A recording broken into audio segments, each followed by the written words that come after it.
Welcome to the Film Threat Podcast. I am Chris Gore. As you know, if you watch this, you know I'm a huge fan of documentaries. You might also know on occasion I mentioned I am a father and I have raised 2 kids. Yes, I know. Even I'm surprised by this. So I am really fascinated by documentaries that deal with children, how they're raised, things that affect them, especially today with our highly technical world. I'm proud to have joined the podcast Greg Jacobs, the director of No Small Matter, a documentary that is available. By the time you see this, it'll be available now. We were just discussing this. Exactly. Welcome, Greg. Thanks so much for having me. Cool. So tell me how you got started with this documentary. Are you a father yourself? You have kids? I am the father of 2 daughters. They are now way past the age of 0 to 5 that we cover in the film, which is like wonderful and tragically sad at the same time, as you know. But I got involved in this because I had always been interested in issues of especially education and the intersection of race and place and poverty in education. And we were asked to do the luncheon video for an organization called the Ounce of Prevention Fund, which is like a big advocacy group here. And they sent us down to their Educare Center on the south side of Chicago, which is like this amazing place for 0 to 5 for families and kids and whatever. And I came out of it like at the end of the week, like, this is the answer. Why has nobody told me about this? So I went back and talked to my production partner, John Siskel, and we both were like totally sold. And then we had a connection with our friends here in Chicago at Kindling Group, and Danny Alpert, who runs Kindling Group, was also interested in the issue. And one day we were just talking about it, and it turned out like those interests coincided perfectly. And we're like, well, we're friends. We like each other. This is too big a topic for one of us. So why don't we all tackle it together? And that's how the whole thing was born. Well, it's a huge issue because, you point out in the documentary how much data kids receive from 0 to 5. And even in those early stages, making faces, sort of acknowledging faces. I mean, babies, they're sort of like everything. It's like they're being loaded with their firmware, right? Those first 5. Exactly. Seriously. I mean, if if a baby was an iPhone, the firmware needs to be updated, right? So those first 5 years are so critical. And yet it's the thing that's sort of like, oh, well, there's, preschool or like, I don't know. I mean, I know, it was a challenge for my then wife and I to kind of like figure out like, okay, who is going to do this? And fortunately, I had a more flexible schedule as at the time being a writer that worked at home. So, but I can't imagine how challenging it is for so many parents today. I feel like the issues become way more complex, and I don't think people realize, and I realize now from watching your documentary, brilliantly done, that period is so important. We put the focus on like, okay, let's get them to elementary school. Now we can have conversations with our kids, but that beginning period is critical. What did you find out? I mean, just for people watching this, what were some of the things that surprised you that you discovered in the process of doing the doc? Yeah, I think I was as surprised by that as anybody. I think there's a tendency, and I have so many like different theories about why this is the case, but there's a tendency to kind of disregard 0 to 5 because, first of all, kids are either terrible conversationalists or they're not conversationalists at all. So how can anything be going on in their brains that's that important if they can't actually talk to you about it? And second, like, we don't remember any of it. So 0 to 5 is kind of a blank space in all of our experiences. And we might have faint memories, but very faint. And so I've been trying to think of ways to explain to people what's going on then. And just recently I was thinking about it as like, okay, we have chefs who make great, incredible creations of amazing food. But you have to think of 0 to 5 as like the first person to say, hey, if we heat this yeast thing up, it'll make bread. Or, if we combine this bitter stuff with sugar, we can make chocolate. And that's what babies and young children are doing. They're doing all the enormous conceptual work that we don't think about when we're adults. That like is actually the foundation for everything that comes after it. And it's not like if it doesn't go right, you can't fix it. But if it doesn't go right in the first few years, it becomes much harder and much more expensive to fix it as time goes on. And that's kind of what we've left in society now. Well, you point out in the documentary just how critical those early stages are in terms of connecting. There's a part, great animation too. There's a part where you talk about like certain synapses in the brain are connected, and if they're not used, they're not connected. And that early sort of development of a child's brain is critical to skills that will be gained early on. How aware are people? Is this just in the education industry, or is this doesn't seem like common knowledge to me? Yeah, that's such a good point. I think it's one of the things that is strange about this field. You think it's raising children. Humans have been doing that since humans have been humans, but there's the science has moved so far forward so quickly in just the last generation that when people become parents, they're sort of operating on the understanding that they had from their parents. And so it's usually already out of date in terms of kind of how much is going on and what's going on there. So I think what people are finding now, what the science is discovering, is that not just that intellectually, the ingredients that you put in at the beginning, the better the ingredients, the better the product tends to be down the line. But it's also in terms of social and emotional learning, things like how you trust and how you interact with people. All of that is being built in at that point. And increasingly, and most incredibly, they're finding that things that go wrong in your body decades down the line are starting then, so that the systems that are coming online, your endocrine system, your pulmonary, your cardiovascular system, all these things, it makes total sense. They're just forming at that age, and if you are experiencing things that affect the formation of those systems, particularly your brain, then it may not show up for 10 or 15 or 20 or even 50 years, but it will. The odds are it might well come back in diabetes or COPD or something like that. And I think that's the most fascinating frontier right now, is how 0 to 5 affects people physically and not just in terms of their brains.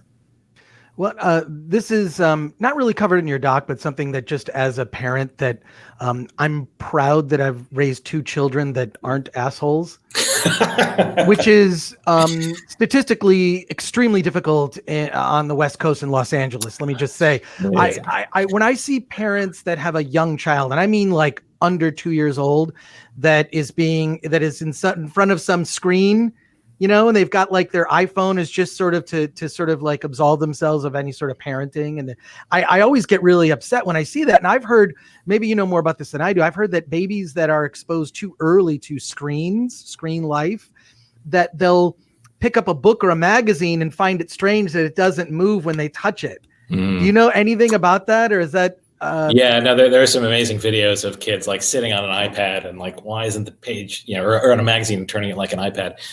I think, I think the screen thing is like the source of infinite anguish and anxiety for every parent now.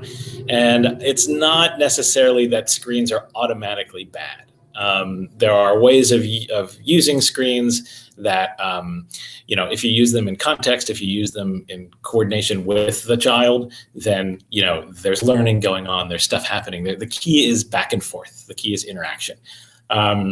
And sometimes for parents, if giving your kid a screen, for a certain amount of time, just because you're exhausted, because you're working 2 jobs, because you are, you just can't right now.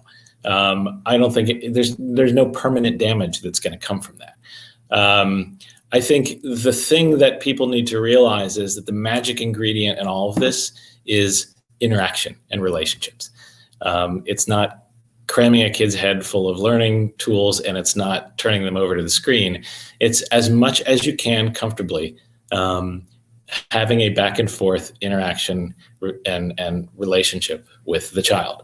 And those relationships, it shouldn't just be on the parents. It's a community-wide thing. So it's really about the whole ecosystem and environment of the back and forth that a child has with grownups. And, you can just probably see it Like, it's not that if you don't have it, you are cursed or you're doomed. It's that you have to think of it as odds. And if the more your environment, the healthier the relationships are around the child in a relationship, the better their odds are for not being assholes. Well, it's funny. I think the term quality time was invented for busy parents to feel less guilty that they're not spending time, because truthfully, I mean, when I think back to my own situation growing up, I have faint memories of being little, but I didn't know that I was really poor until until high school, when I realized, like, oh, my clothes aren't as nice as the other kids. Oh, I'm not a part of the ski club because that costs money.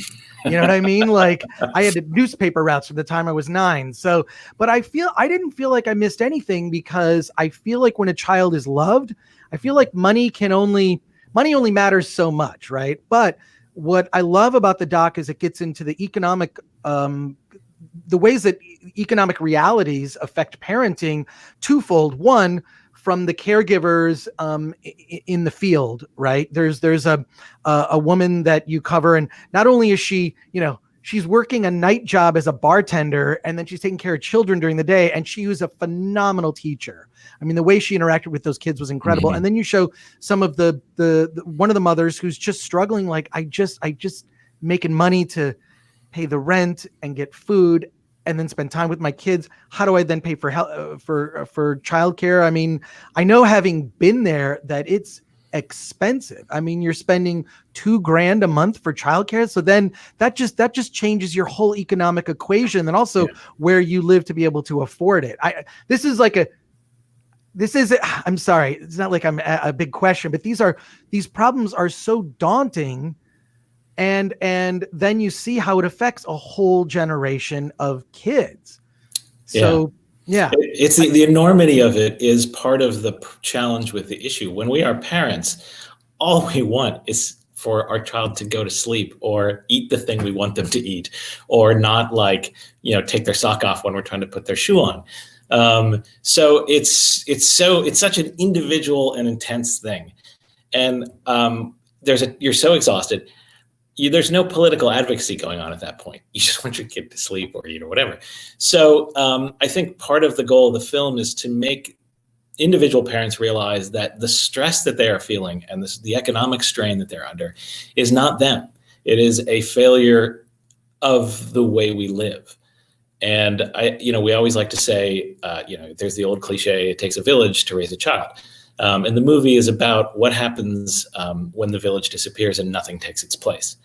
So over the past 50 years, we have either privatized what was a community thing, or we have just abdicated our responsibility to people in what was a community thing. So that point that you made about, not knowing that you were poor because you had love and community, that is absolutely true. There's James Heckman, the Nobel Prize winning economist, who's a leader in the economics of this field, says that love, I think the quote is something like, the most valuable resource in early childhood is, or the definition of poverty is not money, it's love. And so you can be desperately poor, but incredibly healthy because you are surrounded by loving relationships, and you can be incredibly rich and totally unhealthy because you are surrounded by unhealthy relationships. It just makes it so much easier if there's money. And so I think, what we want people to understand is that this is a problem that is so big that it's something that everybody needs to take ownership of and invest in. It's not something to leave to parents. Well, it's interesting. I was fortunate to have very involved grandparents. So they were around all the time. Yeah.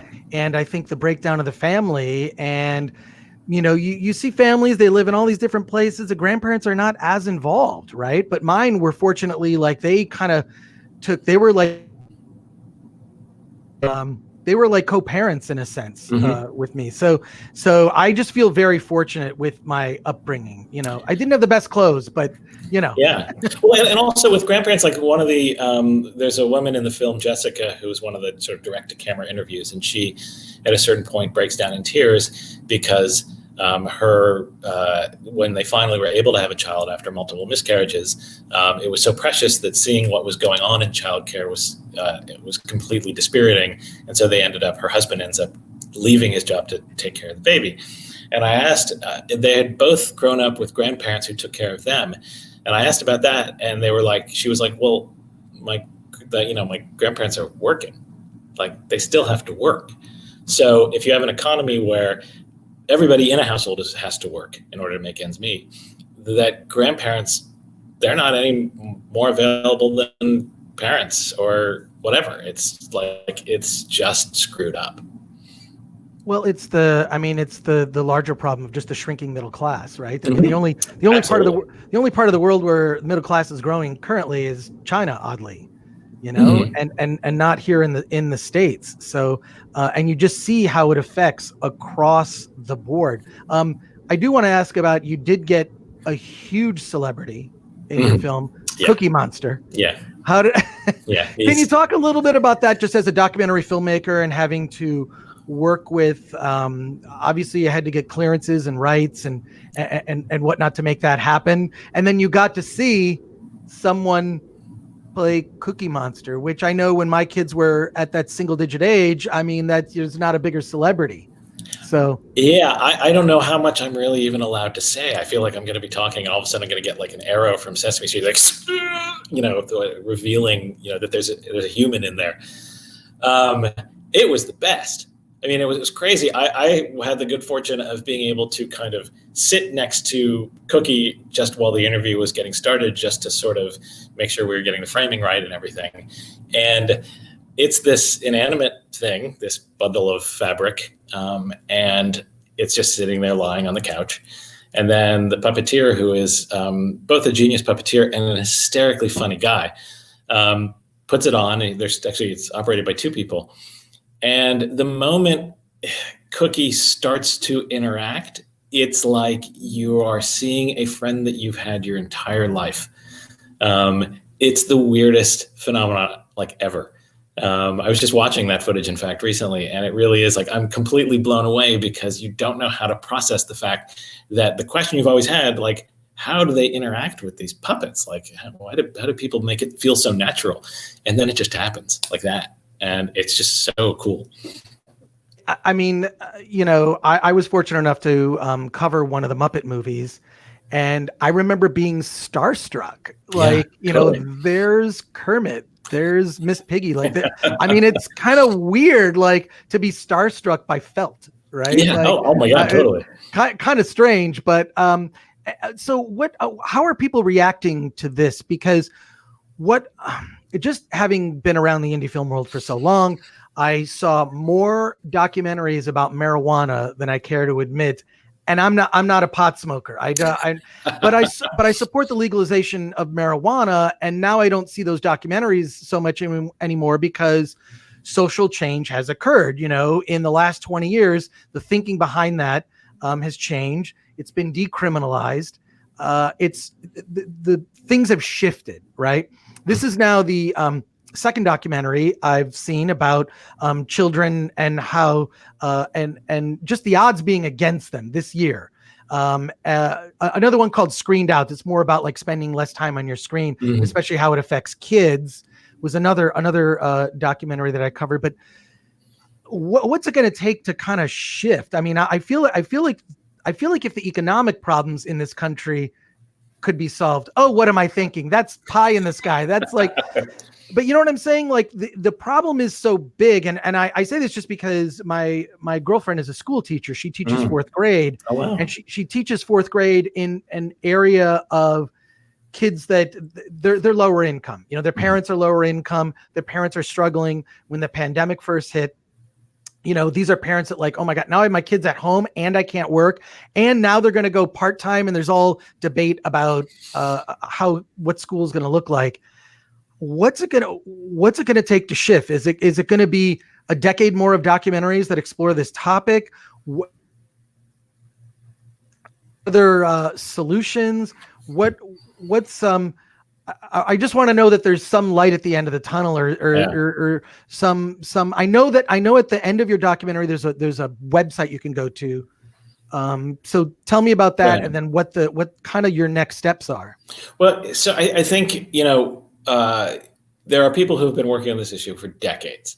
And I was saying the other day that there's like, if the question is, what's it going to take to make people understand how important this is? We have gotten the answer in the last 3 months. And the answer is a global pandemic. Because the coronavirus has created an absolute crisis in childcare in America. The numbers are like really shocking. Like half of the childcare centers are closed. Like something like 330,000 childcare workers lost their jobs just in April because you can't social distance a 2-year-old. So parents are now marooned at home with their infants and toddlers, and they are trying to work, and they're off or they're out of work, and they're trying to figure out how they're going to make ends meet. And the stress is so big, and they're just sitting there going, I need somebody who is better than I am at this to take the burden off my hands. I need that village back. And so I think that has really opened the eyes, not just of regular people, to how hard and how challenging and how important the role of early educators is, but it's really opened the eyes of policymakers and business people because we can't reopen the economy until this gets solved. So there is actually real hope of real change and real investment in the infrastructure of early childhood that may come out of this. It's just that we need to keep making documentaries about this and keep running articles about this and keep doing podcasts and videos about this because it needs to be constantly on people's mind that this is a grown-up issue and not about little kids. Well, Greg Jacobs, the documentary is important. It's entertaining, it's enlightening, and I hope that you continue to explore the topic. You just see how it just echoes and reverberates and affects all aspects of our society when kids don't get that critical, aren't given the attention they need at those critical stages at 0 to 5. So I hope you make 10 more documentaries, and I hope you stop because the problem's solved. I think that would be the greatest thing ever. Yeah. If that could happen. I would love that. Thank you, Greg. And the movie, the website is it nosmallmatter.com? Exactly. Yeah. nosmallmatter.com. And the film will be released everywhere on streaming, I think on June 26th. So everybody can see it. And we want everybody to watch it. Awesome. Well, thank you for joining us on the Film Threat Podcast. Thank you so much. It's great. Cool.